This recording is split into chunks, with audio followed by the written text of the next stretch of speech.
Hello and welcome to this Train Sim TV video. This is Mark. Today we're taking a look at the Vulcan Productions Manchester to Leeds route again. This is developer diary number 7 now. And we're taking a look at a couple of new stations that are in the route, both work in progress, and we're going to have a little look at some of the most recent work that's taken place.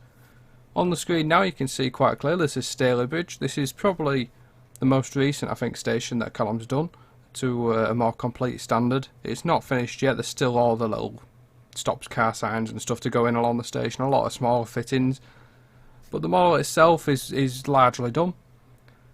So for those who haven't seen one of these developer diaries before, this is relating to the Vulcan Productions Leeds to Manchester route, as I said. So bottom left there you got Manchester, and this is the Transpennine route, direct view Stanage Tunnel. So it goes through Stalybridge, Stanage Tunnel, Huddersfield, and then up to Leeds via Dewsbury, and we are also doing the line via Wakefield, Normanton, Huddersfield and Sturton into Leeds as well. So we're doing all this. It's been in progress about 14 months now. Now this is the Manchester area. Ignore the bit on the left, that is the Southport line, and that is what this route actually spawned from originally. Maybe we'll one day take it back over that way, but that won't be included initially. The Ordsall curve is still something we're looking into. I know it's not there at the moment. There are some issues surrounding that, and we're still hoping to overcome those. And we'll obviously keep you updated through the dev diaries, but I'm hopeful we can still do them. We'll keep you updated on that one. But yeah, you got Manchester over that way.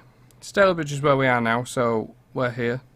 Bear in mind we ain't got the markers and stuff on yet, we're not ready for scenario creation and stuff like that. We're still very much in a very sort of building stage. We're about, I would say, 40% complete on the route now. So on my side I've got, my side being east of the Pennines, Callum's is west of the Pennines. Callum Green that's building the route alongside myself.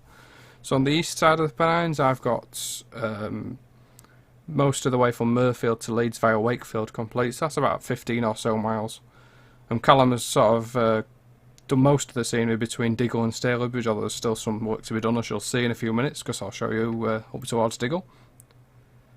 So this is Stalybridge Station. Still a lot of changes to take place here. Stuff like the track and stuff is probably going to change. So the track itself is actually a brand new model that Callum has been working on. Now we've got plans to do further work on this, a lot of further work on it, and a lot of variation and stuff. So this has only been in game like 2 or 3 days. But we're trying to go for a 3D effect on the, at least near up track, but it's probably going to be a case of we're going to try and fade it out a bit like the AP track does, so it's not fully 3D like Just Strange track was, or is. It'll be more of a fake 3D look, which sort of fades in and out.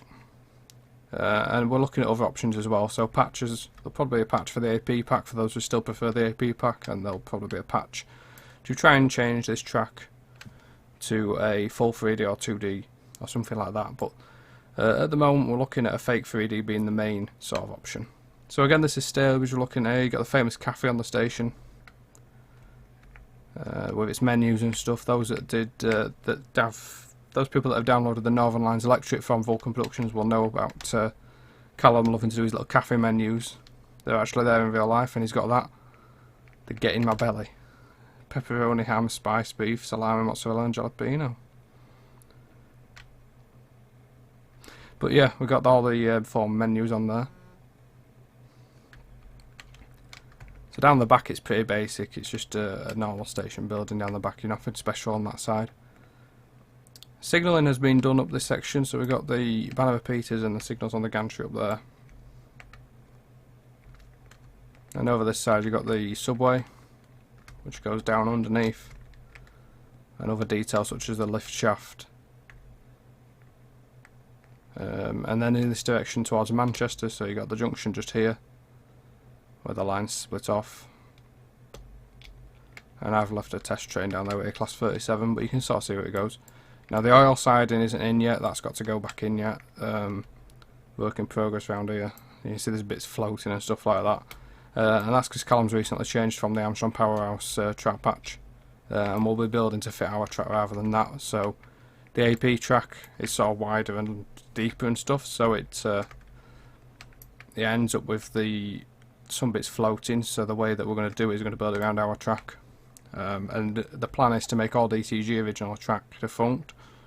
So our aim with this isn't necessarily to do the best track ever, it's to do better track than what was in the original Liverpool to Manchester route by DTG. That is the aim with this track enhancement stuff that we're doing. We may well try it on a freeway route first to see what people think. So that's Stalybridge tunnel with just coming out of there. The tunnels and stuff do need some work, so I'm not going to show you that, but you can see there, look, there's a gap. So we're going to obviously look at fixing that. It's not a very hard job at all though. And then this is starting to head up towards Greenfield and Mossley and eventually Diggle. Again, this is a work in progress section. Callum's obviously the main focus is doing assets, so his scenery work is more of a work in progress phase. You can see there's no fencing, for instance, on the side there. Interesting section this actually, in that the signals on the Leeds bound side are actually not brand new, whereas the ones on the Manchester bound side are actually new LED signals. It's where the border of the re-signalling project has been, I guess. Now this is a new footbridge that Callum's actually put in, and I like it with the sort of ivy he's got going down the sides. I quite like that effect there myself. Quite impressed with that. So that's one of his recent assets that's been put in, as is this bridge here. So there's a road overbridge there. And this, as I said, there's an LED signal there, whilst the ones in the other direction, as you'll see in a minute, are the conventional bulb style. Now the main thing that's still work in progress on Callum's section is the foliage, so you can see there it's really densely VP grass, and that's going to change. It's going to be more of a varied option, sort of on the varied style on there. And then this is the sort of border of this. You can see the signals here, there's a bulb on the left and then LED on the right. I think so they could add more sections going into Stalybridge, I guess. This is Scout Tunnel. Same issue as the other one in that it's floating a little bit inside. As I say, Callum's section is far more work in progress in some areas than my own section because of the nature of it. In that he's concentrating obviously more on the assets, as I said, at the moment. It'll all come together when we get towards the end of the project. That's when most things do come together, is in the last few weeks of a project. And this is Mossley, and we've shown this before in the developer diaries. It hasn't really changed since then. If you want to see more of Mossley, do check out the other developer diaries in this series where we've been and shown other bits. So that's more or less shown Callum's new stuff. The stuff up this way is still the stuff that has pretty much been there since day one, sort of thing. There's a lot of cool little bits like crossings and stuff, but I think I've shown these before in the developer diaries. I'm pretty sure I have anyway. Other things, I like this water pipe that he has going over the track here.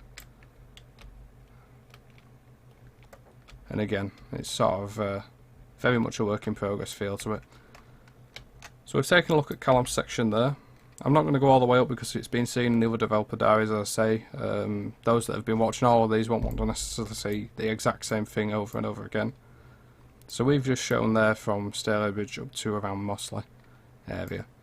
So we'll head back over the other side of the Pennines now. The area I'm currently working in is around Mirfield, so I'm waiting on custom asset seller for a lot of Mirfield town and the station, a couple of viaducts there, the two viaducts over the river. So there's a big gap in the scenery, as you can see here at Mirfield. This is coming out of Mirfield towards Heaton Lodge where I'm working at the minute. And this is work that I've literally just done sort of about 2 or 3 days ago. Those houses, some work in progress JT houses that are actually going in the common library for Derby, Nottingham, Leicester. So there is an issue with these ones. You can see there's sort of an issue with the texture on it, so that's going to get fixed.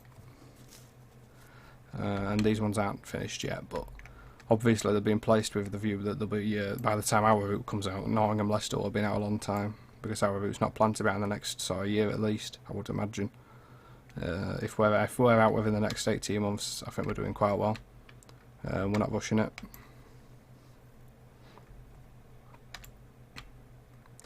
So that's the view there.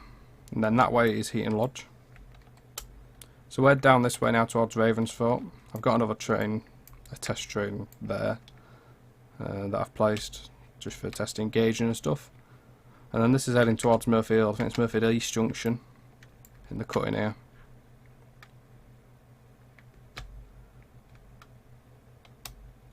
Now the render distance and stuff is an issue that we've got with the track, and that's something that obviously I said we're going to be looking into. But please do give us your thoughts on the track. I know that the terrain paint doesn't quite blend with it fully yet and stuff like that. Myself, I'm quite impressed with some of the track textures that Callum's actually done. I think they're pretty cool. But yeah, these are very early sort of, it's only been in game, like I say, a couple of days really, so it's very early days for this. The reason we want to try and do fake 3D is because if you can see now, as I'm going along here, there's a moire effect, which is where the 3D sort of blurs a little bit and becomes a bit sort of iffy. It can affect your eyes, it affects my eyes sometimes when I'm driving along and you get the effects. That's why I want to do the fake 3D, to try and kill some of that off, same as the AP pack does. So it's more of a 2.5D style track. And this is the section at Ravensthorpe, so this is where the conventional line from Manchester to Leeds via Dewsbury diverges off to the left, and the line to Wakefield goes right. This is one of my scenes that I quite like that I did recently, and that's looking over there at Thornhill L&W Junction, London North Western Junction. And then this is the section towards where we showed on the last Dev Diary at Dewsbury East Junction, heading this way. And the scenery around this part is more or less done, but it's obviously, you can see the terrain paint and stuff missing, and there's some of the finer details are missing as well.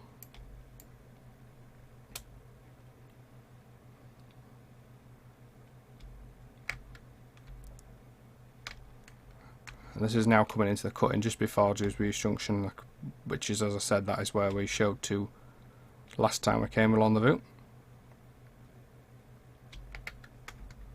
As always, if you've got any questions about the route and stuff it's going to include and what it's not going to include and pricing and stuff like that, then please feel free to ask comments. If you haven't seen the other Dev Diaries, I'm sure there's questions you'd like to ask. I'm happy to answer those. Obviously I can't give you release dates and stuff like that, we haven't got one in mind. We're just working when we can, it's a hobby project really. So it's a case of as and when we can, to the best of our abilities. And this is where we showed last time on the Dev Diary. This is Dewsbury East Junction. So we're going to skip from here, because nothing really has changed for here, to be honest, since the last Dev Diary. And we'll show you the first look at Wakefield Kirkgate Station, which has got its full 3D asset in the game now. Bearing in mind that it's still work in progress in terms of some of the texturing and stuff. But it's more or less sort of getting there to a stage where it can be shown in Dev Diary. Being from Wakefield myself, it's something I've wanted to see for years and years in Train Sim. So to finally have my local station in the game is pretty amazing. Now this side's floating and everything, so ignore this side. We're going to put some stuff under there obviously. So this is the main buildings at Wakefield Kirkgate. There used to be an overall roof here in days gone by, which is why this wall sort of stood up here with its weird sort of look. The roof used to be an overall roof, a bit like Huddersfield, although not quite as grand. It used to go across. So what we've got here is it's a 3-platform station. You've got this platform over here that's for Leeds, but also can be used to reverse back towards Wakefield, Westgate. Platform 2 is, again, it's a bi-directional platform, but generally used for trains going towards Huddersfield and whatever. And then the back platform is used by Grand Central and Northern services to Nottingham and London. And then there's a freight avoiding line down the back, which is bi-directional as well. So you got all the lamps and stuff. We're modelling it with the shelter that I think has now been knocked down, and they're doing some sort of replacement work. So we're modelling it circa 2018 with the lamps and stuff on there.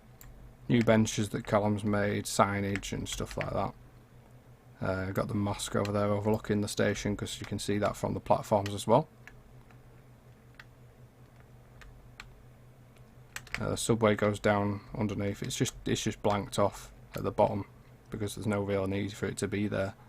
in terms of fully going around corners and underneath and stuff. If it was Train Sim World, it'd be a different story, but you got the retaining wall on this side and then the glass through the shelter as well, through the subway, and then the entrance hall in there. It's just a very basic sort of entrance hall, but we wanted to make it 3D so that it wasn't just like a 2D bit. But yeah, this is how Kirkgate's coming on. Still some signage and stuff to add on, but we're sort of getting there gradually. We've actually got the bit where the old platform sort of starts, where there's a dip in the platform at Kirkgate, and then also he's got the uneven service switches down this section. I might add some foliage onto the platform as well, because this section's not been used since Steam days. And then you got where there used to be a signal box, I think, somewhere here, and you got where the cables used to go underneath. And again, sort of same on this side. This is a disused section. Sort of shows how grand the station used to be. And this is where Wakefield signal box is. We might be doing a custom asset for that, but that's there as a placeholder, and obviously if we don't do a custom then it'll stay there. I am aware that it's more of a bungalow style building in real life, so it might be something that we look at doing. And then beyond here, we've shown in dev diaries before, obviously. We are going to look at doing a wooden track, by the way. That's where we've only done the concrete so far, and we've only done clean concrete. Cream concrete, a bit different, wasn't it? So that's where we're at with that. See what we're running to time wise on this 16 minutes. I suppose I can try and show a little bit of a building before we go off. I'm planning to actually start doing some live streams on the YouTube channel, seeing as though I've famously never done a live stream on Twitch really or anything like that. I'm planning to do some on YouTube, basically showing the route building as it's going on, because I feel like people would like to see that every now and then. And obviously if it's on YouTube, then the video should stay there permanently as far as I'm aware. So along this section I've been doing this street, as I said earlier. Remember, there's issues with these buildings, so quite comically we've got window frames on the gutters. But that'll get fixed. The developer of that one is already aware. So looking at various things, what can we do with this? So as you can see, we've got cars and stuff sort of parked and houses placed, and I've done drop curbs and stuff. But this is where your creativity comes in, because this is a street and you can do what you want on a street. So probably the first thing I'm going to do, to be honest, is place some street lamps. Now I'm going to place JT street lamps, and the reason I'm going to place these is because they don't cast a light downwards. The DTG Liverpool Manchester lamps actually cast a light sort of everywhere wherever you place them. You can't modify the colour obviously then, because it's included with the asset, whereas the JT ones sort of they don't cast an actual physical light in the game, because the way Train Sim lighting works, you can place an extra bulb asset and just make the colour what you want it to be. So I'd prefer to do that. So I'm just going to place these lamps sort of at regular intervals. My microphone's currently in front of my screen, so I can't actually see what I'm doing, which is always helpful. Place one there.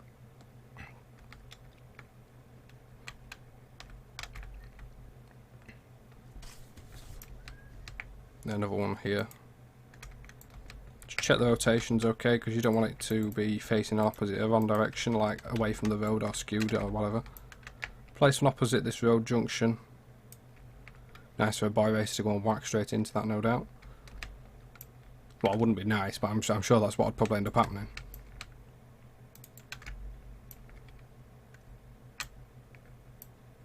And then you place it there, and I'll place one between those houses on that side.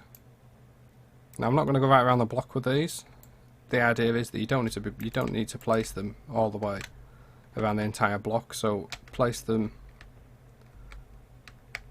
just where you can see it from the train, basically. So if you can see it from the train, then there's going to be a lamp or something there, just as eye candy. And it's basically so that when people are doing screenshots, I want people to be able to take screenshots from this bridge and in the background have the full sort of suburban street going on with plenty of little bits of detail. So from there you see the full detail, and then as you look over the back you get some fences, but then there'll be nothing on that street, it'll just be some houses. And that saves on asset count, it saves on frame rate, and it's also just cutting out unnecessary detail. It doesn't need to be there. Right, so let's put a skip, I think, on this guy's driveway. Now I'm not going to go over the top like I did around Woodlesford area. I put some stuff in the skip. I'm not going to do that here because the more you start doing stuff like that, then you end up repeating yourself and go a little bit over the top. Now I'm not going to make these too much of a dump in terms of dropping clutter everywhere, because these are actually quite brand new houses. I think they've only been built a couple of years, so you're not going to have stuff everywhere like sofas and stuff that we've got in the VP assets at the moment. So we've got a dog waste bin here, we'll put that there. Well, having said that, would somebody really have a dog waste bin outside the house? I'm not sure you'd want to come out of your house and go out the front door like, oh, there's a dog crap bin. Maybe on this side we'll do one. Just as an added little sort of feature. And then we can have a look at what other things we can do. So we've got the street. Now some of these JT signs are really old and they have weird shadows on them. This one doesn't look too bad, but having said that, we're actually already on the sort of residential street here, so we probably won't have anything like that there. Ah, there's a tart bag here, so somebody's having some modification done to the brand new house. Let's say it's this dude here.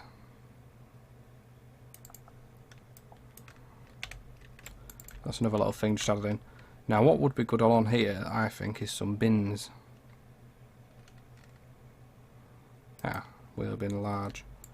So they're more industrial bins. I don't know if I've actually got any proper bins. Maybe that's something that Callum's going to be needing to make then. Is some bins. Because it looks like we only have the really big bins. And obviously they don't look really good. So let's have a look through there. Let's see what else we can place. And this is the reason I don't really like building sometimes in these developer diaries, because they can get quite boring whilst I'm scrolling through a list on the left hand side, just looking for stuff to place, and I'm aware of that. So this person can have some CCTV going on.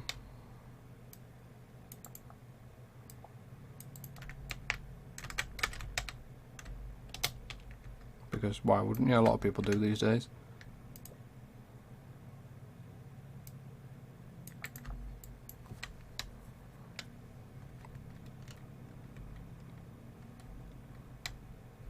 There's garden clutter and stuff, but you can't really see anything here. I've got a bike chucked over the fence. As I said, I'm conscious of going too over the top on this section because it's quite a new street. I think that'll look alright. Looking at it, I think that looks decent enough. We've got this corner to finish in the left hand side still. But I feel like that gives a good view when the light's in the right position as well. So up here you got some sports fields and stuff. As far as I'm aware. I'm probably not going to do them just right this second because I need to do the foliage and stuff along this section here. I'm just conscious of how long this video is getting. It's 23 minutes, so I'll give the video another 5 minutes to run. We'll just do... There's a cycle track which I've been down before when I've been taking photos on this section. So I'll put that in now before I end the video. It's another new JT asset, tarmac loft that we're doing for Doncaster to Doncaster. I'm meant about Doncaster. It's an asset that's coming in Darwin, Nottingham, Leicester again. That we're using for cycle tracks and stuff like that. A lot of investment going on there in the Leicester route.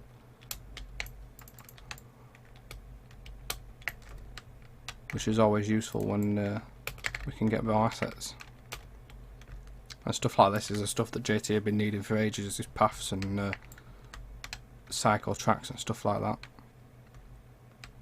Now, I'm aware in real life there's sort of a bank in here that people can stand on. Now, with the way the terrain mesh is, it's going to be difficult to do that. So I might move this path back a bit further than what it is in real life. So in real life, that path is behind sort of a banking.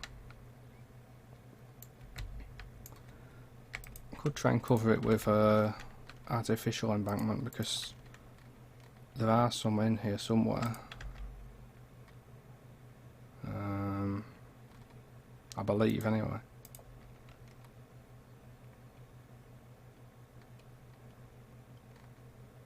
This is where I can't find any of the actual things I'm talking about.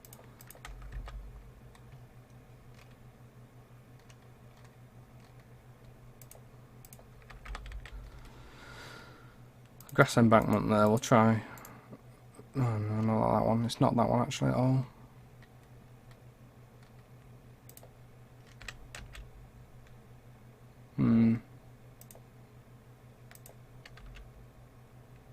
Am I being blind here or something? I could swear there's like a half foliage banking or something that can be used, but apparently I can't find it anywhere. No, can't find it. In which case I may do what I've done further down, which is put the actual Liverpool-Manchester grass embankment and sort of embed it off this path here. So, offset it I mean. So I'm going to select the loft, go all the way along with the select tool to a point where it's far enough from the track where the terrain mesh isn't going to like kill the game and mess about like it normally does. I'm going to offset it there. This is where you have to work out what the actual offset needs to be for the particular asset you're offsetting from. So we're going to use grass embankment. Now, I don't like how that looks bare, so that's why I always put foliage along the side of it. It just looks too sort of basic and plain for me. So what I'll do, as I'll show in a second, is I always try and place brambles and stuff alongside.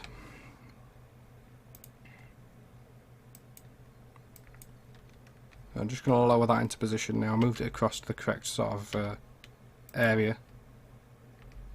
And next it's a case of just lowering it into the ground.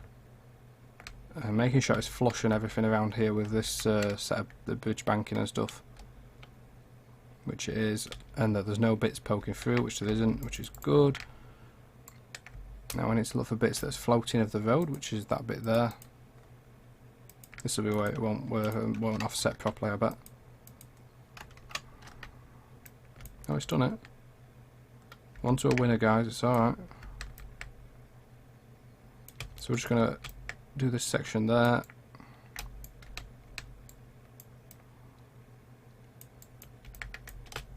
And then that's pretty much done section.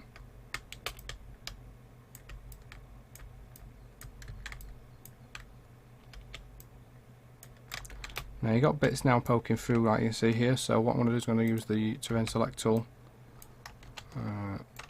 Not done that right at all. Change the brush size and then so that you don't get a big point poking through your terrain. Just check it's not floating again on this side. It is somewhere, I'm sure I just saw. It's just a darker bit. It's sort of dropped on this side, but I'd rather have it drop on this side than poke through on this side. Now you can still see it is poking through a bit.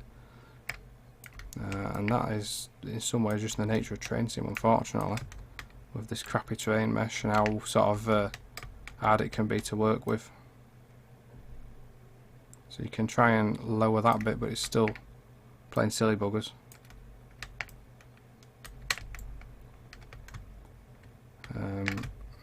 It's alright on that side. It's because the banking on this side is now getting a little bit tall. Maybe we can try and flatten this out a bit. Change the cut angle. So you're getting jagged edges on this side now, as you can see, which is always annoying. I get triggered by the jagged edges. But you won't see that from the cab because this is all going to be around bushes and stuff anyway. So now I've done that, I'll just drag that up there. I don't mind it poking through so much as if it's like poking through, and I hate when it's a really unnatural looking sort of slope that comes out. So to cover that up, what I do, as you can see from the Google overlay, let's have a look at the Google overlay. So it's quite tree lined on this section. Looks like there might be a bit of a gap up this end. So because it's tree lined, and from the cab view that I'm using, I've been working with that, I can add some foliage onto the back side of that, and I'm only going to do this little bit and then I'm going to end the video in a few minutes. As I say, I'm planning to do some live streams and stuff on weekends when I've got free time. Let's face it, I think looking at the world situation as desperate as it is at the minute, I think we're all going to have some free time at some point in the next few months. So I'm going to try and do some live streaming of the building of the route.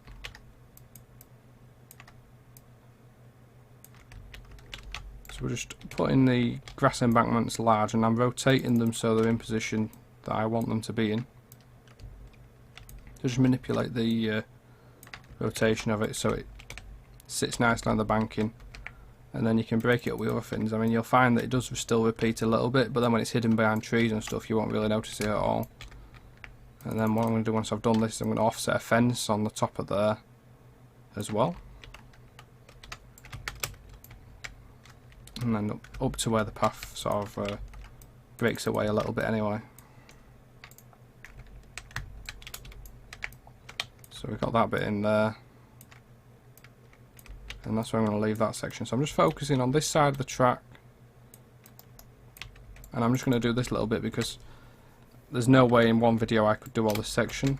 For me to do all the terrain and foliage here, because of how obsessive and anal I get about doing foliage, it'd take quite a while.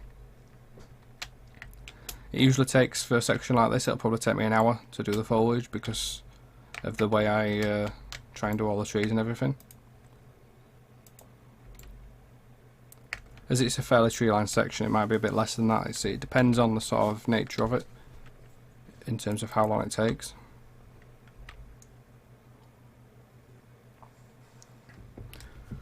So we're going to offset the metal palisade fence. 2 weeks on from Blano and I'm still struggling to pronounce stuff, it seems. See, that's floating a bit. And I've nosed this right up now because I've gone and put bloody foliage and all sorts in there, so I'm going to have to do the god-awful thing that you should never do, which is use the actual arrows to rotate stuff near the track. You've got to be very, very careful when you're doing this not to select the track when you're doing the gradients. So if, say, I want to put an arrow here, you notice as I'm dragging it around, the arrows fly, there's a blue line comes out, and if I hold on there and then accidentally go, oh look, across there, you can see all those arrows appear on the track as I'm doing it. And what happens is that then the red arrows that appear, if I let go now there and I start pulling this one up here that I've been using, it'll actually pull the track up with it, and you'll end up with all your line in the air and everything. So that's what you've got to be very, very, very careful of if you're editing gradients with this tool.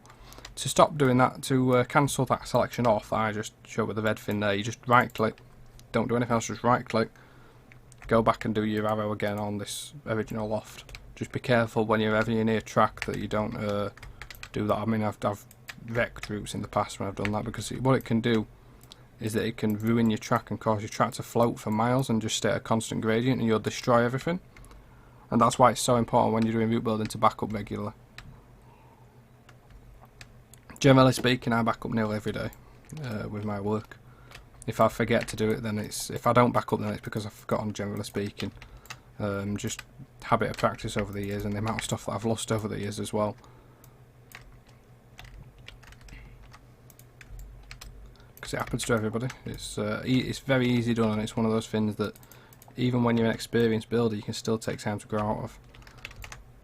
And it's hard as well sometimes backing up as well. It's the extra things to remember and effort and stuff. So the way I always think of it is that by backing it up now, I'm probably say if I do get something wrong or whatever, it's extra security as well, as it can save you a lot of time. That a few minutes backing up can save you a lot of time on the back end if something goes wrong.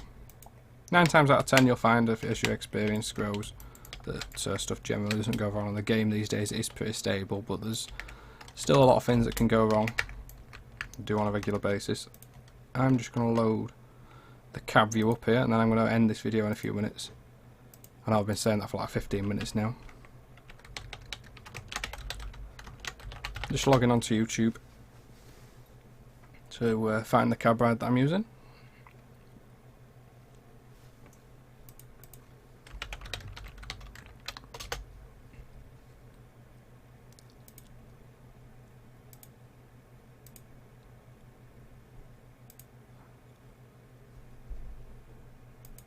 just going to check out the tree line and stuff around this section.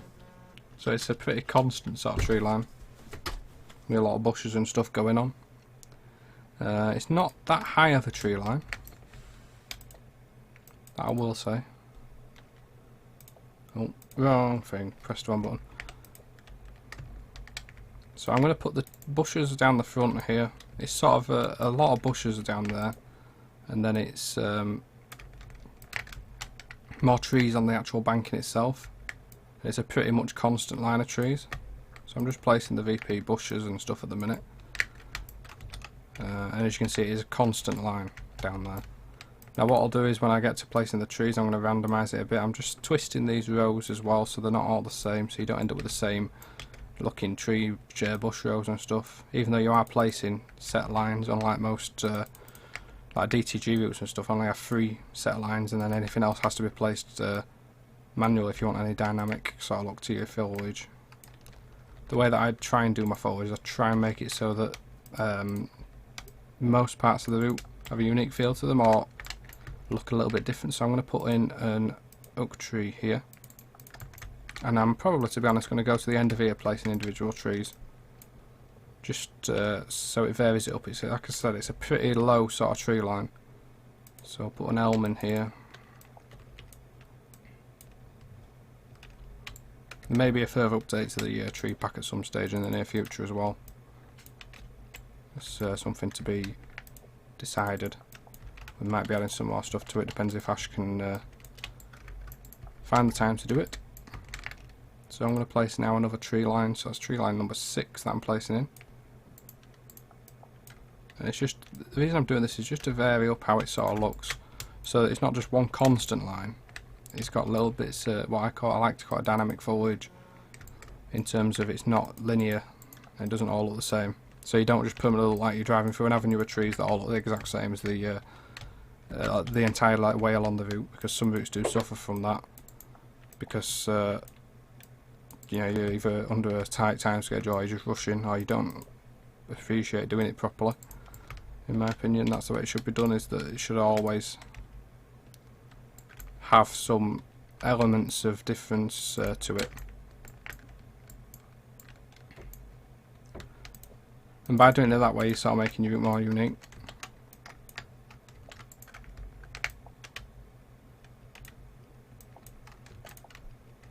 And some will say it does hit the performance a bit more, which is, it can be true. Although I have my own targets with this route, and that is to keep it at 60 frames per second on my machine, which is on high graphics, pretty much maxed out everything. And that means that other people on high-end machines get 60 frames per second on the top graphics.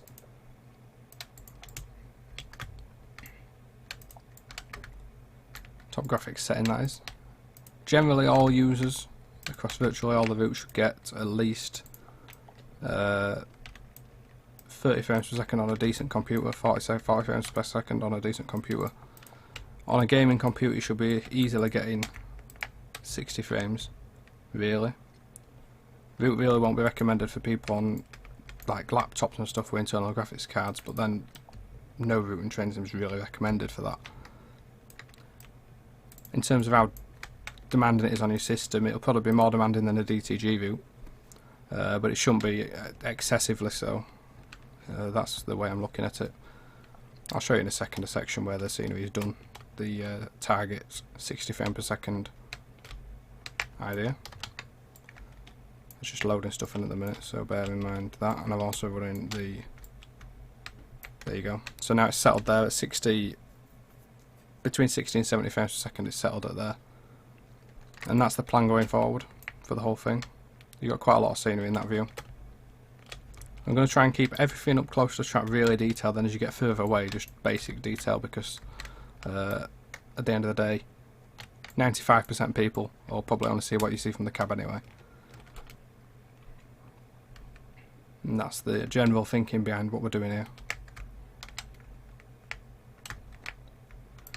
Now I think this will benefit from a little bit of extra variation on the foliage down here. So I'm going to put some rose bay in at the front. And I'm going to also put in some hogweed bushes. They work quite well where you've got bankings and stuff like we have here. So we get that put in there, and then I'm going to put in some what they call moor grass, which is moorland sort of grass, because it does get quite sort of brackeny up on this slope in the distance. And I think that's how I'm going to leave that for now, because this video is getting quite long and a lot of people probably won't want to sit through more than 45 minutes of this in a video. If I do a live stream, obviously it's different. I can take time sort of faffing about with stuff. In a video it has to be sort of planned, which makes it more difficult. But you can see there what we've done. So we've got different trees placed at different heights, different rotations on each one as well, and just generally trying to vary it up a little bit so you're not seeing the same thing twice. Some sections we do have the really tall trees and stuff in. So down this section you'll see, well, I showed before, you've got quite a lot of tall trees on this bit. You look on the right hand side, again on the left hand side, so it sort of varies up quite a bit. It's still low on the ground and stuff, so that's why it's all looking a bit weird at the minute. So each section feels totally different to the last section, so that you feel like you're driving through a dynamic route. That is the overall goal with this route. Anyway guys, I hope you enjoyed the developer diary.